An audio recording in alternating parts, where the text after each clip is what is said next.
You're listening to the Options Insider Radio Network, the home of the Options Podcast. For more quality options programs, visit theoptionsinsider.com or search for Options Insider Radio Network in your podcast provider of choice. Listeners can also access all of our programming through our mobile app available in the iTunes and Google Play stores. Select programs are also available via live stream at mixlr.com/options-insider. That's mixlr.com/options-insider. Don't forget to follow along with your favorite programs and submit your own questions for the hosts at twitter.com/options, stocktwits.com/options, facebook.com/theoptionsinsider, or via questions at theoptionsinsider.com.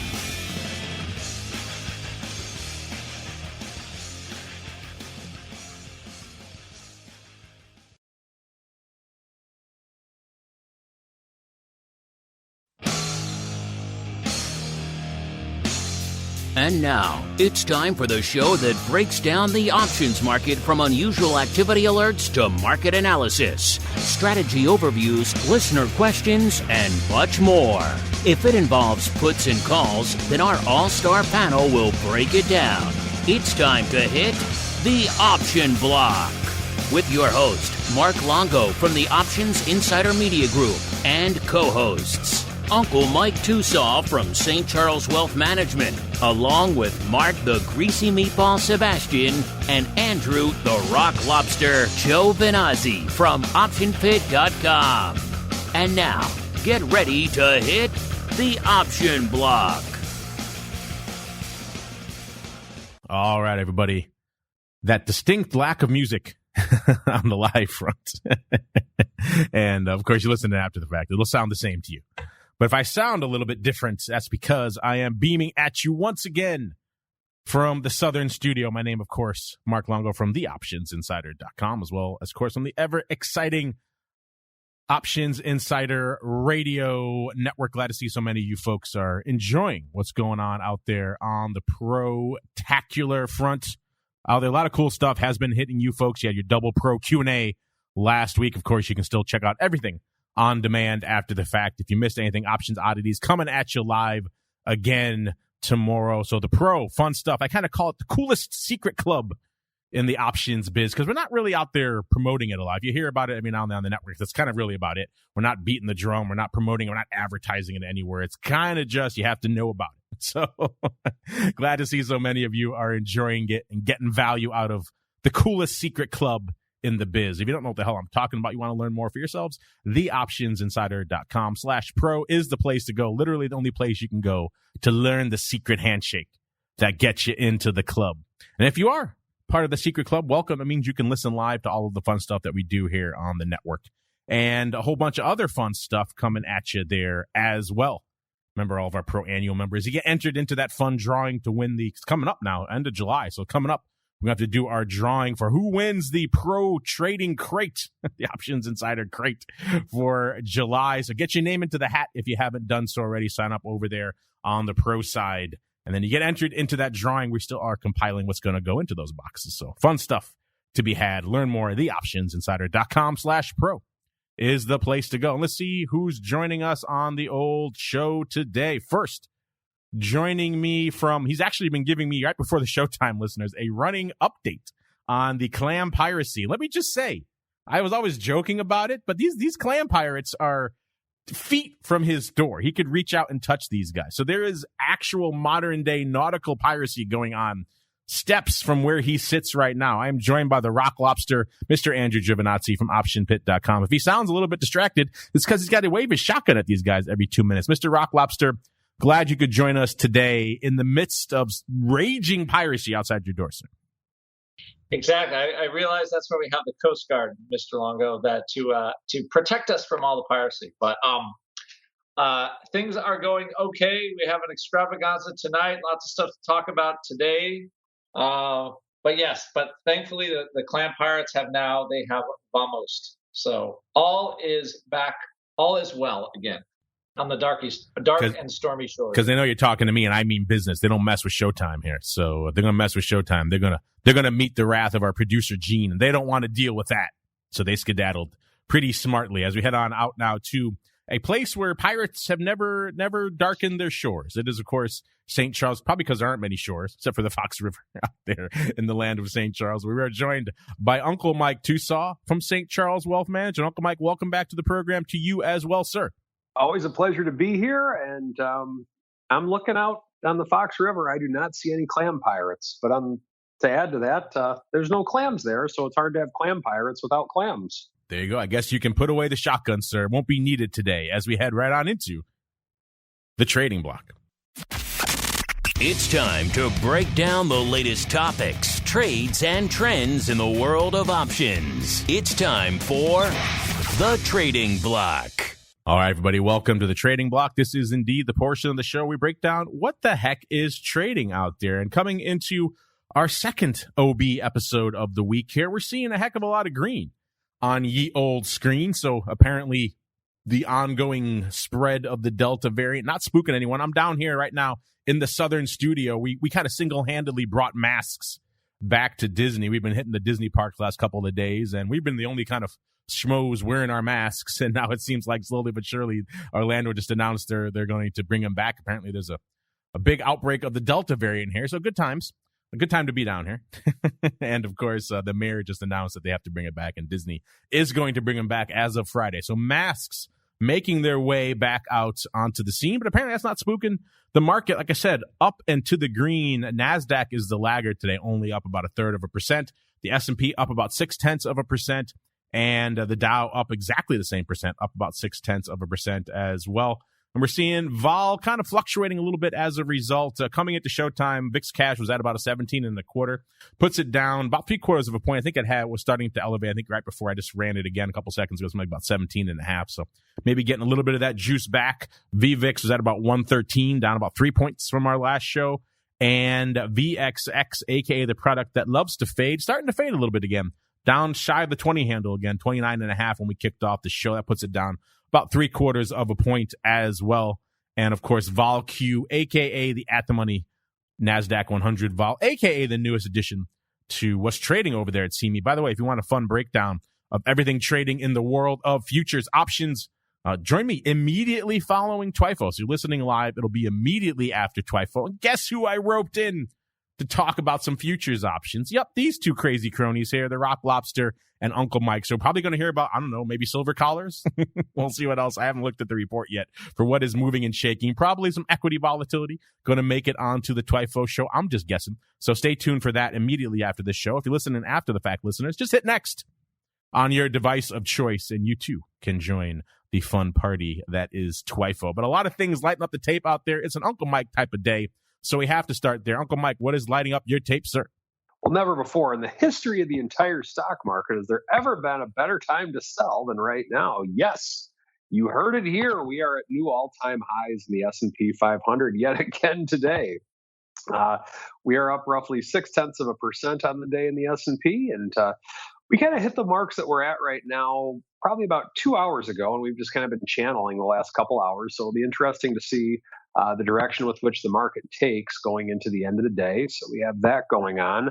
10-year yield, we do have a little bit of a pop in the yield, not a ton by any means. So we are getting some sellers going into the bond world. So stocks are higher, bonds are lower. So oftentimes that's the way it should be, in my opinion. If stocks go up, bonds go down. It's when I think there's cause for concern is when both stocks and bonds both move in the same direction. But today, that is definitely not the case.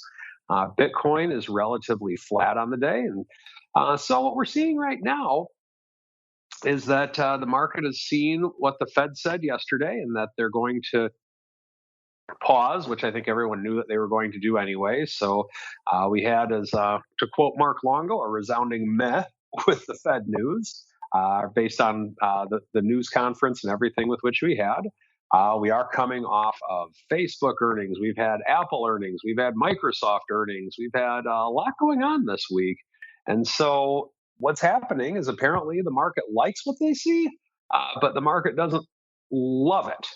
So likes better than dislike, and dislikes better than hate, of course. But right now, I would say the market is liking what was said within the conference calls so far this week, with what the Fed said, and looks like we're back to all-time high modes again today. In terms of strategery of what I'm looking at this point in time, I did take some deltas off the table earlier today, in that I did turn just a call spread into a butterfly, just as a means of taking just a few deltas off the table. It's still out of the money, so I still have a long way to go before it's actually much of a factor, quite honestly. But nonetheless, I use this as an opportunity to kind of preserve a little bit of capital in case we do have a little bit of a pullback. So that's what I'm looking at today. If we do continue to go up higher, then we'll profit from a butterfly. But if we do go lower, then I'm happy I took a little bit of my premium risk off the table, because we've had a nice run with this out of the money call spread thus far. So in terms of what I'm seeing, what I'm doing, we have that. And looking forward to hearing the Rock Lobster's take on a 17.5 VIX right now. Mr. Rock Lobster, if you can pull yourself away from the pirates at your window and indeed at your door, at the gates of the GIOVINAZZI compound, if you will, sir, what is lighting up your tape out there today? I guess my name was invoked, so I must appear. This is once again, we are at a 17.5 VIX and a all-time high. Like I thought we could do a little better. Like the Fed kind of says its thing. I guess the reality is the volatility is where it is because that's where people want it to be, right? So VIX isn't 12 because nobody believes that we're going to have basically a 12 vol market, which usually for VIX to get down to a 12, you would need like a single digit realized vol. And we're not there. Don't even say the 12 vol. You're going to invoke 2017 again, where we'll be sitting down and wringing our hands for a year, sir. So don't say that. Well, you thought, Uncle Joe Biden would be the single digit vol president, but not yet. You'd think maybe, because they call him Sleepy, right? So Sleepy Joe, you think he could be, you think he would be maybe a little bit lower vol, and you think, of course, Trump coming in, of course, higher vol, and yet we've seen at least the opposite for both of them, at least in their first year or so. Yes. So it's nothing as usual with trading. Nothing is how it seems. But I mean, we are at lower vol levels than when we were, I guess, remember we had a little bit of a sell-off and stuff. But I have to be honest with you, we're still not at, again, this is an indicator that Mark uses that I think is pretty good. We're at a higher SPX level, but we're not at a lower VIX level than we were. Because we were kind of cruising around there like the low 16s. So there's still a bid for vol, which this is what it means. People aren't selling their puts back. All right. So everybody's happy to watch their equities go up, but I don't think the put buyers are coming back in and just crushing that 1 month vol. I think there's more aggressive short-term sellers of vol. That's what we'll call it. I guess 9-day VIX is a good indicator. So just to give you an idea of sort of the term structure with VIX, I know this isn't vol views, but so 9-day vol, I believe I had it this morning at around a 13. Yep, it's 13.5 for 9-day VIX. You go out, 21 days later, roughly 3 weeks, right around, and all of a sudden vol is a 1750, right, with the same calculation. So that's a pretty good change in volatility, and I believe the August future is 19.5. Let me take a look. 1962. So you've got a 13 vol, a 17 vol, and a 19 vol, and 10-day vol in SPX is 14.5.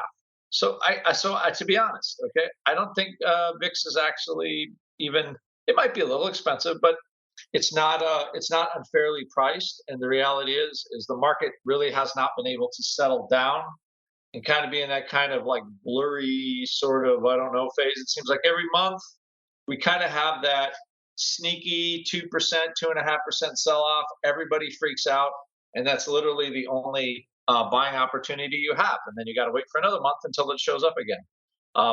And that I think that's been a pretty good way to describe 2021. So VIX is not going to go down to 12. You need like a couple of months of just not much happening, and for just like real vol crushing to happen. So while we are getting lower levels of volatility from where they were just even earlier in the early last week, we are not getting vol back to where it was with the market at a new high, as TOSAW said. So there isn't that, again, lower vol means confidence. It looks like, I think the Fed, I criticize the guy, but I know he has a big job, and, I'm just like a dumb trader, hanging out on a rock in Maine, looking out the window every day. With not really a ton of responsibility. He has much bigger fish to fry and decisions to make. So, but as of right now, it appears, right, like a little bit of vol popped back in gold and silver. And TOSAW probably should talk about silver a little bit.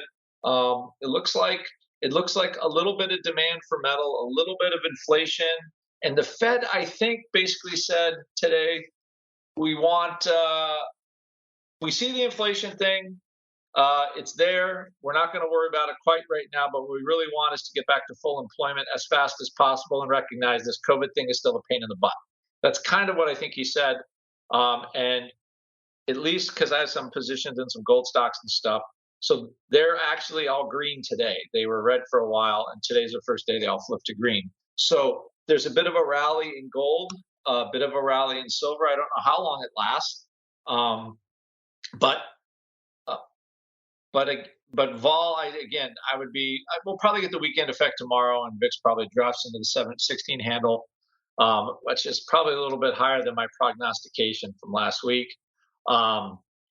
But it looks like that's about where it's going to be, in case anything happens. But we have again, lack of sellers of vol, lack of sellers of calls too. So again, I think the meme market is still with us to a large degree, and it has not gone away yet. So we're about 7 full months into 2021, and this vol regime that we're in really has not changed yet. So that's kind of where we are, and we're still not even at the bottom of the current regime. So it's still exciting. Things are still moving around, but I think 16 is the new 12 for the foreseeable future. Let's see what that future holds, at least for us right now, in terms of what's lighting up the market today. By the way, I mentioned the coolest secret club in options. I see you out there, the hardcores. I love the hardcores. Tuning in, getting the raw show without any music, any filtering, right raw into your ear holes. I see you out there, Options Queen and Mr. Unlimited. Hey, newcomer Frank 1209. Welcome to the party there, Frank 1209. See, hope you're enjoying that secret handshake that got you into the coolest secret club in options. Let's see what's going on from an overall options perspective right now. It kind of depends where you're looking, how much paper is lighting up that tape. VIX, not the spot to look for a lot of paper right now. About 220,000 contracts on the tape. As of a few minutes ago, that ADV is about 458 right now, so that has ticked down a little bit since our last show.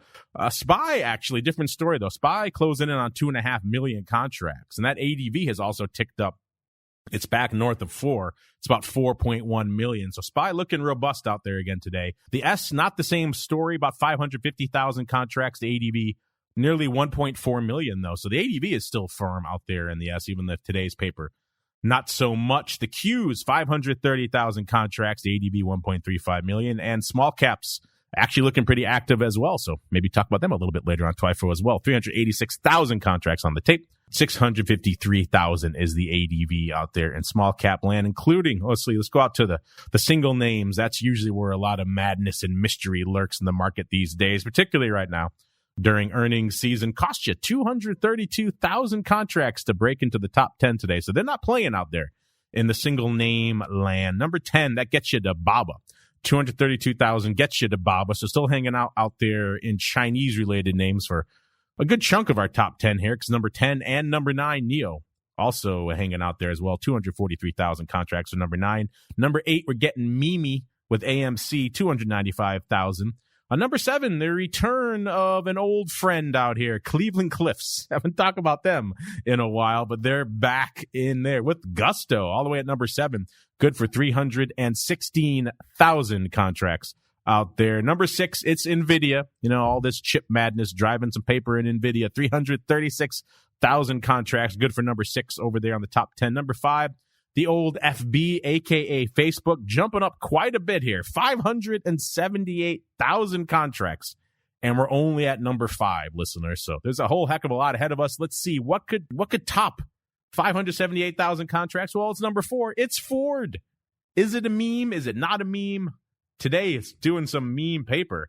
That's for sure. First off, let's look and see what Ford is up to today. Up about half a buck, $14.40 again, nearly 4%. So nice little pop out here for Ford after kind of driving back down to the 13 handle again. That's all good for 674,000 contracts. Listen, I got a feeling some more crazy upside calls are going to find their way onto options oddities after this move. I'm just guessing. I'm just putting it out there. Number 3, it's the old fruit company. Yes, I said the fruit company is number 3, listeners. 787,000. That's kind of a rounding error for today's list. It is trumped by 2 more big dogs. So it looks like the normal king. He's ceding his crown today. First off, to Tesla. They are on fire. 1.33 million contracts today, and the stock is up, nearly 30 handles, or about 4.6%. So Tesla on fire today, and it's feeling the options low. But even that is not enough for number 1. What is number 1, listeners? Well, it's AMD. Almost exactly 1.5 million contracts on the tape right now. That's some serious paper for AMD. AMD usually pretty active, but 1.5 million contracts, that's a whole other level. I got a feeling we'll be coming back to them in a little bit because a good chunk of that is all in one strike out there in AMD. So a lot of paper. Let's look really quickly where the biases lurk. And then we got to get out to some earnings and other fun stuff that's lighting up the tape. AMD looks like it is topping the list today. 77% of that 1.5 million contracts coming on the call side of the ledger. But we're not done, listeners. Uncle Mike alluded to it earlier. It is hot and heavy earnings week. A quick flavorful sampler of what was popping off this week. Monday, Tesla. Tuesday, GE, JetBlue, Waste Management, AMD, and Apple, and Softy, and Alphabet, and S-Bucks. Just on Tuesday. That's a whole season in and of itself, just on one day. Wednesday, our former friends across the street, not right now, obviously, Boeing, Pfizer, Mickey D's, also friends across the street up there in Chicago, Spotify, Facebook, Ford, and PayPal on Wednesday. Thursday, you had the Amazonians and WWE and Gilead coming up, I think, after the bell. Tomorrow, we got Exxon, Caterpillar, P&G, and Chevron. We have earnings move results reports hot off the presses right before showtime from our friends over there at ORATS. Let's see what we've got out here. Let's see. Today's earnings move results reports. We got Qualcomm. That was yesterday after the bell. They're at 142 and about a half. They were pricing in 4.5%. They delivered 6%. So, I was saying, maybe, listeners, perhaps this is the inflection point we have been waiting for this season. Let's see if some of these other names can help keep that trend alive. PayPal, yesterday after the bell, about 302 is where they were going into their announcement. They were pricing in 4.2%. They delivered, look at this, 5.1%. 2 for 2 here, listener. That was the last time we could say that. It's been quite some time. Ford, let's see, they're at 1386 going into their announcement. They priced in 4.8%. What do they deliver? Ford, bucking the trend. Of course, you take today's move in, may be a little bit different. They're up, they've moved about 3.8% from the announcement. Let's see, they're at 13, let's see, where are they right now? I think I said they were nearly 14.5, 1440, right? So yeah, not enough yet, but they're on their way. We shall see. We shall see if Ford can outdo it over the longer term here. Facebook on the 28th after the bell as well. 373 and about a quarter is where they were going into their announcement. They were pricing in 4.5%. They delivered, 3.4%. Now we're going back in the wrong direction. Listeners, let's see if we can get any other hot ones. We also have names popping off here. I could scroll for days through these reports, listeners. Not a ton. 61% is where we stand right now for the season. So a little bit better. I think it was like 56% on our last show, so a little bit better, but still not the glowing outperformance that perhaps we were expecting. We have some normal names popping off. We've got the Amazonians after the bell today. 36.30 is where they were going into this report. They were pricing in, 115 and about a half. In the past, they've moved 136 and a half. So they got the memo out there on Amazon. Gilead today after the bell as well. They're at $70, almost exactly. They're pricing in $2. In the past, they moved about $1.80. So actually a little bit extra juice out there as well. And Uncle Mike's favorite, the key holding of the strategic night portfolio. Of course, I'm talking about WWE. 49.19 is where they were as of this report. They were pricing in $3.50. In the past, they've moved $3.78. So they've gotten the memo out there. Let's go out to P&G real quick.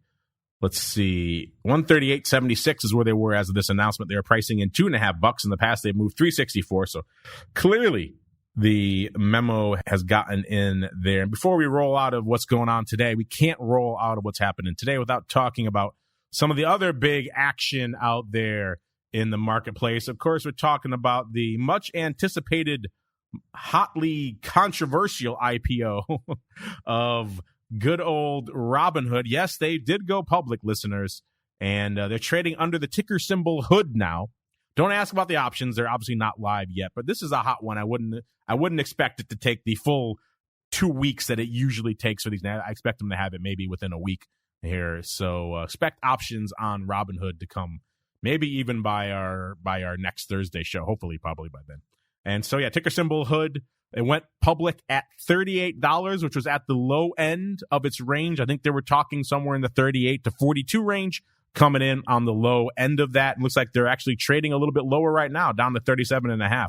I haven't seen yet the coordinated Wall Street bets attack on Robinhood stock. We'll see if that materializes. If they become what they hate, if they have become what they've beheld and they become the short sellers themselves, we'll see if the Wall Street bets crowd can manage that. By the way, coming in at the lower end of the range, trading a little bit lower today. They did do a little bit of a different thing for their IPO. They reserved somewhere between 20 to 35% of its IPO shares for its actual customers. They're trying to, quote unquote, democratize the IPO market a little bit out there. And then they have a few customers. They had about 22.5 million going into this IPO. So that's a fair number of people using it in spite of all the things we've talked about here on the show, the record fines, the atrocious way that they handle options and everything else. So yeah, it went public, and we'll see what's going on. Mr. Rock Lobster, Mr. Uncle Mike, anything to add here on Robinhood going public or these insane earnings bonanza that we're seeing out here in the market? Anything lighting up either of your tapes? Speak now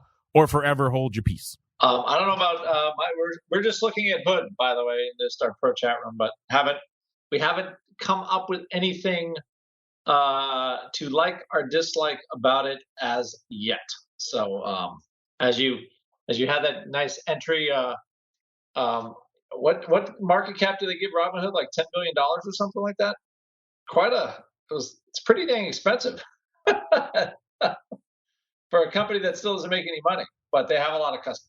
Yeah, you could see how they were willing to just gobble up that $70 million fine from FINRA like it was nothing, because they were on their way to many, many billions worth of market cap. So whatever they had to pay to get to that point, they didn't care. Because that was all about the exit here, listeners. We'll see how this materializes. We'll see how this trades as we keep on rolling. Hopefully some options soon so we could talk about some hot, juicy options. You guys love a nice IPO here. As we keep on rolling, it is time to unleash the Eye of Sauron, listeners. It is time for the Odd Block. It's time to break down the most interesting, unusual, and downright questionable options activity that's been identified by theoptionsinsider.com. It's time for the Odd Block.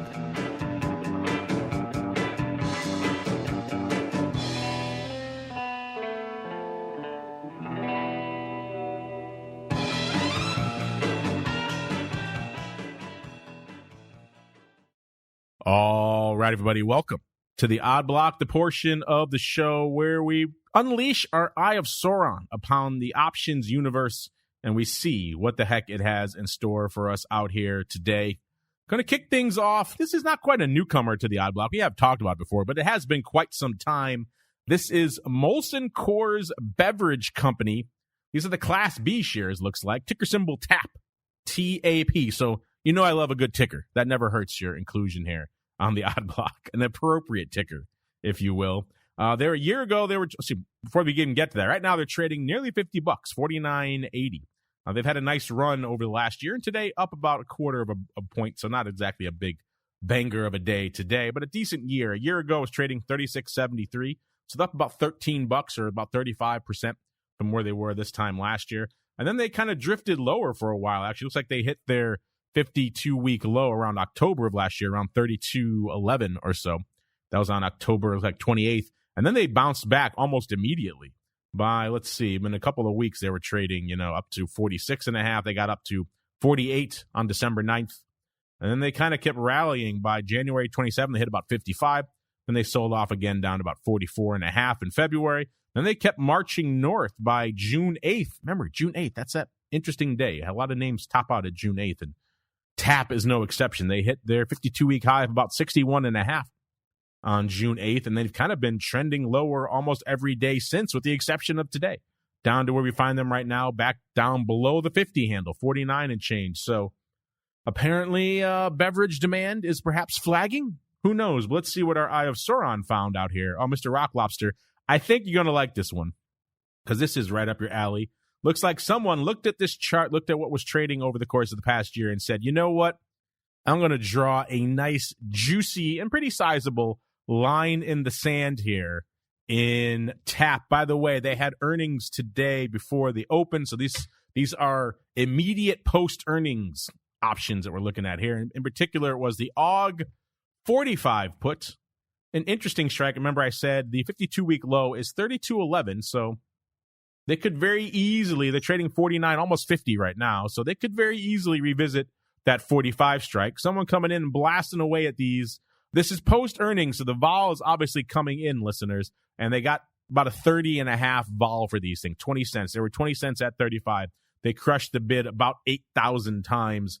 The stock was pretty much not a little bit lower than it is right now, 49.20 or so. So, Mr. Rock Lobster, a decently sizable line in the sand here for TAP, crushing the bid, doing it post-earnings, which is kind of interesting, maybe waiting to see if they were safe with that 45 strike before they did it. Of course, they're going to get a lot less juice for it. They only got 20 cents or about a 30 vol. But what are your thoughts here on a line in the sand, sir? Your favorite strategy this time in TAP? Once again, the price is about a normal price. The out of the moneyness feels somewhat normal, as it's closer to the fire than normal. I think for a 10% out of the money, it is right around that Ferrari number money. It's like, so it's 8,000 contracts. What is that? 20 cents. It's $160,000. So it's a good chunk of change. Certainly enough gas for your what is it? G4 or G7 or whatever the hot Gulfstream jet is. Probably pay for your jet fuel for a month. Yeah, I don't think this is a bad one. I think after earnings better. What's the Sam Adams? What's the symbol for that one? I was right on the tip of my tongue. That stock did not do well after earnings. It kind of crushed it. Thought it was Sam or beer or it's Sam, Boston Beer Company. That's right. So that one, that actually took a bit of a powder, I believe. So yeah, it was a $1,300 stock in April, and it is now a $700 stock. So everybody likes a pretty good beer. But I think after earnings, a better time to sell than before earnings. And a little kind of funny. I guess they were thinking big earnings here. Wow, pretty big multiple for a beer company. So I can see why it's not $1,300 anymore, because that was like 100 times earnings for a beer company. Just so everybody understands. But yeah, I think this is a decent line in the sand put as Molson. The earnings train is probably not going to stop for beer anytime soon. Certainly not the levels that you saw earlier, but you can see a lot of big tech gets all of because it's all kind of crawling around at all-time highs. But a lot of these companies are down from their what I would call like pandemic levels, right? Where it was like beer forever, and there's actually some, I'm not going to say they're totally cheap, but again, interesting put sales in some of these things. It's funny that Molson, multiples are much different. That's Sam Adams is a smaller company, but I think actually this is a very reasonable trade at a good multiples for somebody that wants kind of more like a steady stock, pays a decent dividend. So as a trade, I think it's a pretty decent trade for somebody that has the ability to take delivery of said tap. Said tap indeed. Let's keep on rolling, listeners. Let's head on out to, let's go back to a name I said we're going to revisit here on the show because it's just doing a ridiculous amount of paper right now, and we are going to revisit it. It is AMD. No, not AMC. Maybe not the one you might be thinking of. No, we're going to go out to AMD because it's just lighting it up. They were, of course, dominating our top most actives today. 1.5 million, 1.52 to be precise. And that was, 20 odd minutes ago. So who knows how many more millions they've done. Could be up to 10 million by now. Of course, I'm joking, but it probably is about 1.6, maybe 1.7 by now. But what lit up our tape, just AMD, just the explosion of paper. Remember, they had earnings, but not yesterday. They had earnings on Tuesday. And yet this thing's still moving and shaking. Let's see, coming into today, how's it looking today? It's up another 720 or about almost 7.5%. So about 105 and a quarter or so right now out there. So AMD on the rampage. And what caught our eye of Sauron's gaze out there today was the July pars. July going out tomorrow. So the weeklies, July 30th, 100 calls. These things are on fire today. They cannot trade enough. Let's see. We saw lots of 1,200 going up for $1.26, lifting the offer, and then 1,137 for $1.30, also lifting the offer. 1,038 for 88 cents. That was earlier in the day. Also, actually coming in mid-market, almost 89 cents there. But these things have traded in chunks pretty much all day. Coming into showtime, over 112,000 had already traded. And you might say, well, maybe that's just closing. They're taking off their July pars going into tomorrow. But the OI is only 28,000. So there's a lot more afoot on this strike here than just someone coming in to close 28,000 maybe short calls that they had on in AMD. Now, there's a lot at foot. Mr. Rock Lobster, this par strike is on fire, doing, closing in on nearly coming by the end of the day. It's probably going to be at least 4x its OI on this strike. Well over 100,000 contracts. This has got to be, in terms of single names and strikes today, got to be the most active contract out there by a country mile. Hence why AMD is topping our most actives. There's no one single trade we had in here because there were so many. It's kind of like the hurricane, but it does seem on balance, Mr. Rock Lobster. Folks are coming in and they are piling in to the AMD pars and paying hefty prices to do it. These are now, $5 in the money. So these are much meatier than they were this morning. But still, a bonanza here on the pars, Mr. Rock Lobster. Over 112,000 before showtime. So folks got to get themselves some July 100 calls in AMD expiring tomorrow. What say you, sir? Actually, what's funny is one of my students was looking, we were talking about, and I do talk about unusual activity with my students during the week, and we were looking at these yesterday, and he was... I'm sorry, you're not allowed to do that. You have to reserve that for oddities only on Friday, sir. Exactly. And he was a good chunk of them.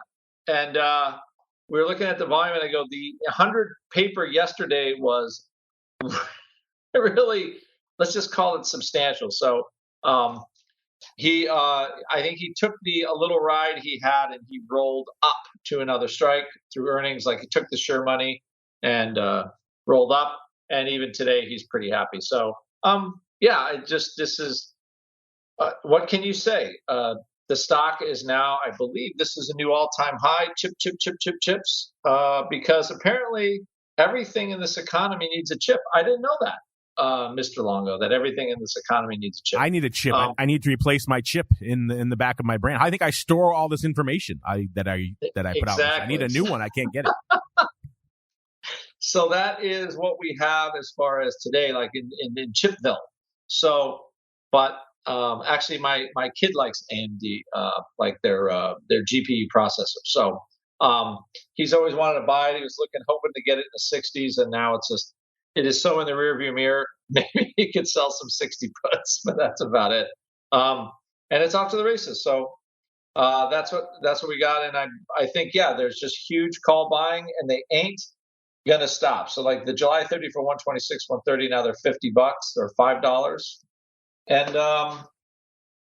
and they're on their way. That's what else can you say about this except that AMD is just it's kind of a monster stock, and it doesn't look like there's much to stop it at this point. Not much to stop it, indeed. Let's see if anything could stop Carnival. It's had a nice little resurgence here. You know, we've been talking about them a lot on Oddities and on the Odd Block here, listeners. Of course, ticker symbol CCL. We're going to look back at one of these trades we talked about not too long ago, about 10 days ago. This is from July 19th here on the show. And in particular, we profiled, before I even get to what we profiled, let's look really quickly again. Check in again on Carnival. Ticker symbol, of course, CCL. Trading right now, 23 and a quarter, up about nearly half a buck, or nearly 2%. So a good day, good week here, pretty much for Carnival. It has kind of turned around since we profiled it on the show. In fact, the day we talked about these puts, Mr. Rock Lobster, was kind of like the 1 month low here for Carnival. It seemed like all the negative sentiment was just coming to bear on them. They broke the 20 handle. They got down to around 19 and 3/4 or so. And that's when our friend struck. Our friend came in here on the 19th and just gobbled up all of the 18 puts expiring tomorrow. So the July 30th, 18 puts. He paid a variety of prices. He paid 40 cents for 12,346 of them. Came back and got more, 11,818 for 37 cents. A total of about 33,000 traded on the day. So let's just round it out to about 38 cents here on these bad boys here. And looking at the stock, where it is right now, Mr. Rock Lobster, 23.15.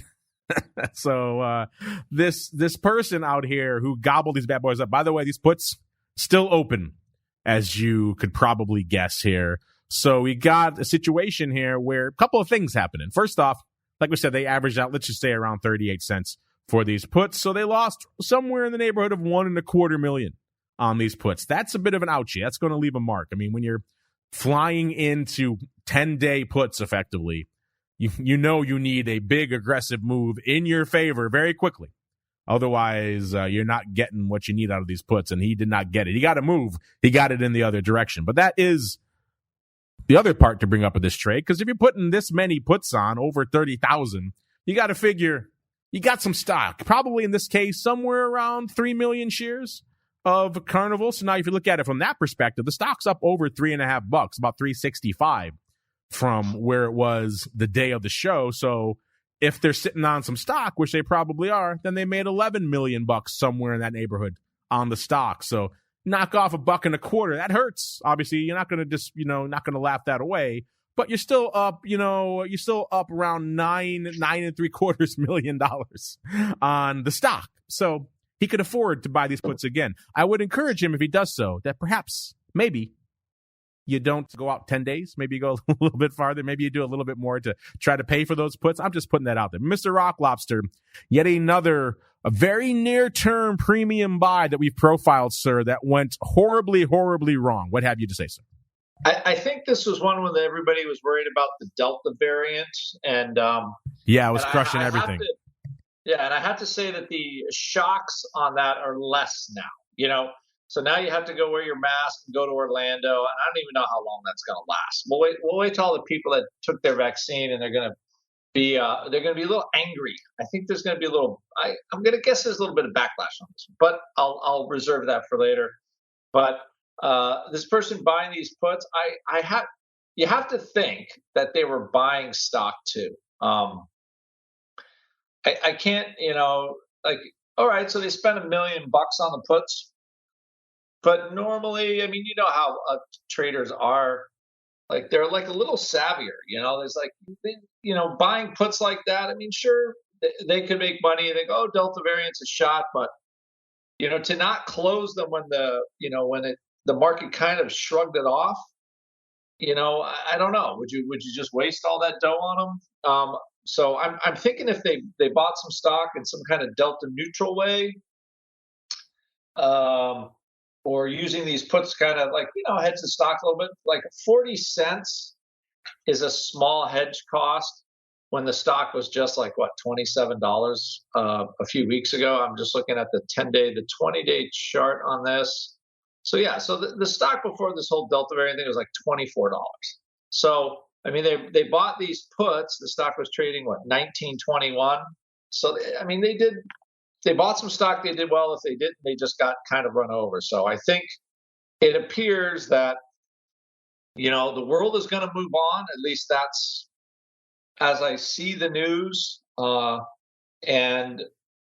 Carnival is still trading, you know, at a pretty big discount to where it was, and rightly so. But I still can't believe they didn't buy any stock against these puts. That's it. It was too tempting of a drop to just ignore. Because like even during the low of COVID, like where did Carnival go? What was it, like went to $12? So you're buying the 18 puts thinking everything is just going to be all to zero again. I don't know that. I don't see how that registers on the savvy scale, to be honest. Yeah, this one didn't turn out, but they probably did. They probably had stock, and perhaps they bought some more against these puts. Either way, they probably have a sizable stock position, so that's probably making the ouchie of the puts feel a little bit better. But again, yet another kind of nail in that premium buying coffin, listeners. Not saying you can't do it. You certainly can, but you have to be judicious. Give yourself enough time for it to happen. Maybe have some other short legs against it to help mitigate the outlay. And these ones, of course, aggressively did not go his way. We profiled a few people recently, I think it was on Oddities, where they got hit. The stock didn't really go their way, and they cut their losses very quickly. And I was impressed to see that. So this person, unfortunately, did not do so, and they were left holding the bag to the tune of $1.25 million. And now it's time for us to hold the bag on your questions. It is time for the mail block. It's time to take your seat on the All-Star panel as we read your emails, tweets, Facebook messages, website comments, and much more. It's time for the Mail Block. All right, welcome to the Mail Block out there. Glad to see all you folks having fun. Yeah, so good to see. Who else? Nichols. We got a bunch of people floating around in there. Oh, Options Queen floating around in there as well. She of the VIX Precision Infamy. All right, let's just go in. We got a bunch of questions people have sent in. Jose wants to know, what's the best play on a COVID spike here? VIX calls, VXX calls, or SPY puts? So he's kind of doing a twist on the age-old question of what's better for a downturn in the market, right? The VIX upside, the pure vol play, or the S&P hedging type play. Mr. Uncle Mike, we talked about this before. It's been a little while. Jose wants to know, if you had to play for a COVID spike right now, how would you do it? I'll probably take out VXX. I don't think you're going to play in VXX. And personally, I would not recommend that one either. So not VXX calls. So is it VIX calls or SPY puts? SPY puts. I'm of the school of thought that if you want to buy homeowners insurance, you insure your home. If you want to buy car insurance, you insure your car. Well, there is a case to be made that the VIX upside, if it's a fast downturn, will outperform the puts on the downside puts on SPX or SPY or whatever instrument you use. I'm still of the school of thought that it's not a guarantee every time with which it will. There's times to where the stock market and the vol market both go down in value at the same time. And so to me, I think that if you want to trade it as a short-term trade or something with which you're trying to be aggressive with your money with, like what appears that the guys at the option pit do, then I have no problem with it. Great. It's a wonderful thing. But if you're trying to insure your nest egg, if you're trying to, if you have a 401k with $500,000 worth of S&P 500 exposure and you're concerned with a downturn, then I think you'd be a fool to not use something in the SPX or SPY realm. Yeah, I've come in many times on the direct hedge route. It still is the only contractually guaranteed, contractually obligated inverse correlation in the business. So that's what you want. That's the way you should go. Here's an interesting one. This actually popped up. I think this came into our advisors options show, but it was a fun one. And I think a worthwhile one to chew over here. on the show here. Get your guys' thoughts on it. By the way, we got Nichols chiming in. Hey, Mark, be careful down there in Delta variant lands. I will be careful. I was wearing my mask before they required it. When they're squeezing people together in some passageways, some of these rides. I don't need these fools breathing on me, so I put my mask on. It's good. Now, if it was a rock lobster breathing on me, it'd be a different story, but we're not there. So let's go on out to Aljo. Aljo wanted to know, I have a question for the show. What do you think about using 1-by-2 ratio put spreads to hedge SPY right now? Maybe short one in the 2 to 5% out of the money put. Maybe short one 2 to 5% out of the money puts, and then buy 2 8 to 10% out of the money puts against it. Do you like that as a protective strategy? Also, how far out can you reasonably use that strategy? It would seem like the value of the extra put hedge diminishes as you go farther out in time. So I'm thinking somewhere in the 1 to 2 month range, maybe 3 months at the outside. Thanks again. Excuse me. You guys are the best. Like I mentioned, we had a lengthy discussion on this with the Oracle from New Hampshire. He ran it through his back testing machine. Some interesting thoughts, as well as the director of risk was on that one as well. Some interesting thoughts from them. But I want to kind of run this through the ringer on this show as well, because it's a very relevant question for right now. Let's start with the rock lobster, sir. Aljo wants to know, what are your thoughts on 1-by-2 ratio put spreads in SPY right now? Short one around 2 to 5%, buying 2 somewhere in the 8 to 10% out of the money range. And if you like them, how far out time-wise do you like to do them? Those are all excellent questions. What I would say right now is you are paying up big time for those out of the money puts. So when you sell one and buy 2, you're probably paying like a max vol number for the trade. So you're paying a very high price.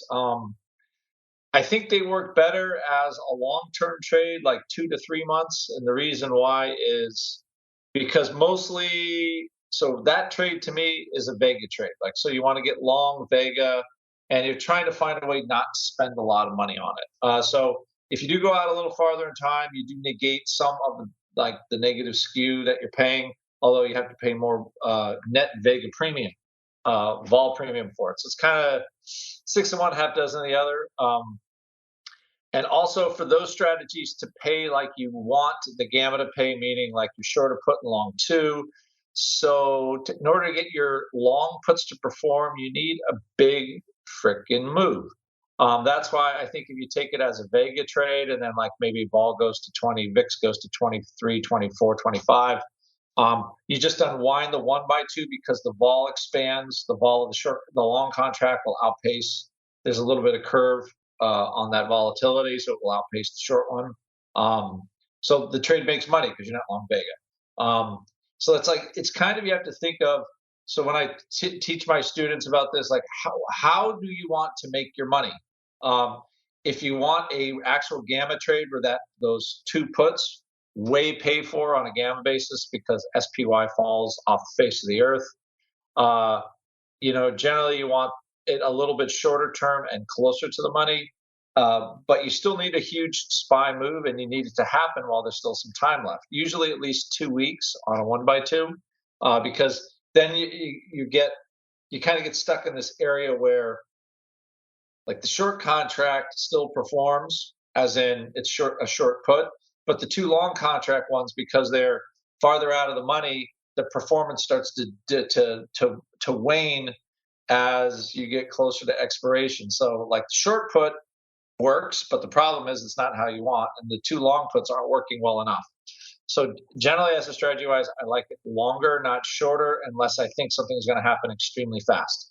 But right now I too would say, and I'm looking at like the skew, like the prices you're paying for this type of trade are pretty damn big because everybody wants to do it. So it's hard for the trade to make money. You would probably, and you have to kind of sell it on a pop and vol. VIX goes to 25 and you're just kind of getting rid of it because you made money on the Vega. So that's what I would say on that trade as far as how it can make money. Interesting. Mr. Uncle Mike, anything to add here on the 1-by-2 ratio spreads in SPY, sir? It's not a hedge. I think you had said, and now forgive me, this isn't the greatest connection today, but I believe you said that the question was that would this be a hedge? It is not a hedge.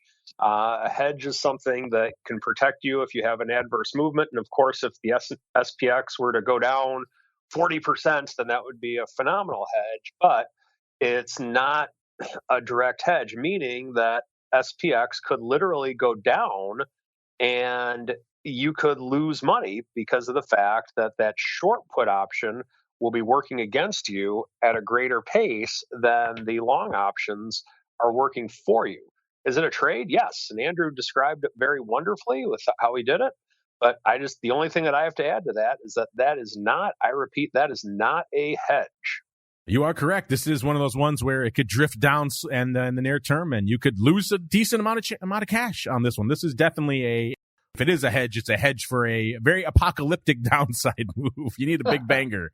You need a big banger for this one to really pay off. But an interesting question, Aldry. Now we've got a bunch of different people weighing in on it. All the consensus is definitely do this a little bit farther out. So your kind of analysis was actually a little bit the opposite of what our take is, which is to do this a little bit longer term. You need time for that kind of, as Andrew just broke down and everyone else we just did on the advisor's option as well. You need a little bit of time for that extra put, which is really what you're getting here, the extra put to kick in for you. You need a pretty darn big move.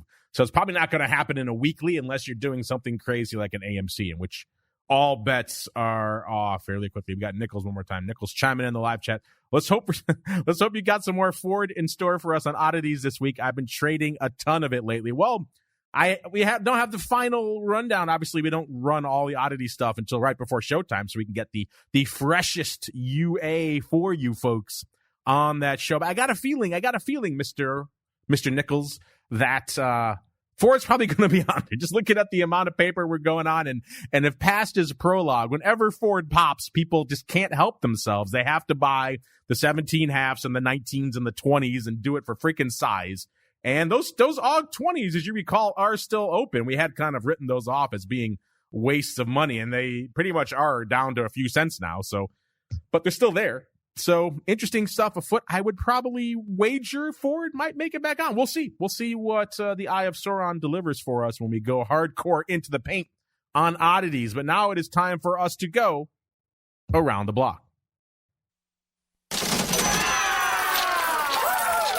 It's time to tell you what we'll be watching on our trading screens until the next episode. It's time for Around the Block. All right, everybody, welcome to Around the Block. This is indeed the portion of the show where we tell you what we're keeping an eye on for the rest of this week until we can gather here together on our next show on Monday, when I will be back in the comfy environs of the studio in Chicago. Let's go around the horn. Let's start with Mr. Uncle Mike, who loves himself a 1x2 put hedge. What are you keeping an eye on for into the weekend, sir? Not so much. I'm watching just to see how we react to these all-time highs, seeing how we react to the earnings this week. I don't think the market's necessarily had all the time it needs to digest the information that came out this week on earnings, as well as the Fed. And even though we are at all-time highs, I think we are kind of in wait-and-see mode at this point in time as to where the market's going to tip its hat and make the big move. So excited to watch that, and that's what I'll be watching with bated breath, along with the 10-year note yield that I've been talking about quite a bit lately. So continuing to watch that going into the weekend. All right, Mr. Rock Lobster, what are you watching going into the week, at least until we can gather here together tomorrow on the show for Vol Views and oddities? In addition to, it's funny, I go on vacation. I like to trim my positions down. I could be liquid, be in cash. So I could go and have fun and put my mask on and enjoy the rides. And yet you drag me kicking and screaming into those EDU puts, sir. So you're keeping an eye on those, I'm sure, as well. I know. I think they're back to what we sold them for. They are back. They had a little bit of a dalliance there, but now they're back. Also, an easy rule for people about hedging. I think Mike was 100% right. I didn't catch that hedge part. You don't sell contracts to hedge something. It's real simple. If you do the sell thing on your platform, it's not a hedge. Buying contracts is a hedge. Selling contracts is a way to generate more dollars, generate credits. It's a trade. It's a way to get, but it's not really a hedge. So just, if you're selling contracts and you're thinking it's going to be some kind of hedge, no, I don't, at least the way I look at a hedge, because you could sell a lot of contracts, and you think of it this way. You keep selling contracts and you're like, I'm really waiting for this hedge to work. Okay. And sometimes as the vol goes up and up and up, it becomes not a great hedge. So, or the hedging component goes away. So selling contracts is a trade in a spread, but I don't really find short contracts in a position as a hedge. If you want to hedge a SPY like TOSAW says, just go buy some SPY puts. Anyway, what are we doing? Oh, we had this huge event tonight about how to be a hedge fund. How can a retail trader be a hedge fund, trade like a hedge fund? Lots of tips and tricks in there on how to do things so you can make some bucks. So I'll be doing that with a partner of mine as we launch a new product that actually the product will be just so you can learn how to trade like a hedge fund. So that will be coming out of Option Pit. It's been real fun as we've been creating it. We've been working on it for a while, and it's so good. We're like, okay, I think that this is a product. It's time to be a product. So anyway, that's 8 p.m. Eastern time, which is way past my bedtime normally, but I am going to stay up just to do this. Is that product called the EDU Put Palooza? Is that what it's called? Yes. The EDU Put Palooza would be the antithesis, probably. The only thing that was remotely wise there was allocation. I never used more than a 5 lot of something that stupid. But I think we might see our money on that. I'm getting some green on that bad boy. Hey, go 10 or go home. That's what I say. That's my motto. All right. And Mr. Uncle Mike, same question for you, sir. If folks are intrigued, they want to reach out to you. Maybe they want to debate to you the 1x2 put spread. Where should they go? What should they do? Feel free to reach me in several ways. Contact me or follow me on Twitter at Mike TOSAW, TOSAW, or visit my website, stcharleswealth.com, if you want to work with a financial advisor who is very versed in the option product and uses it very frequently. I'm more than happy to help anybody almost any time. Not 2 a.m, though, because like the Rock Lobster, I like to sleep at night.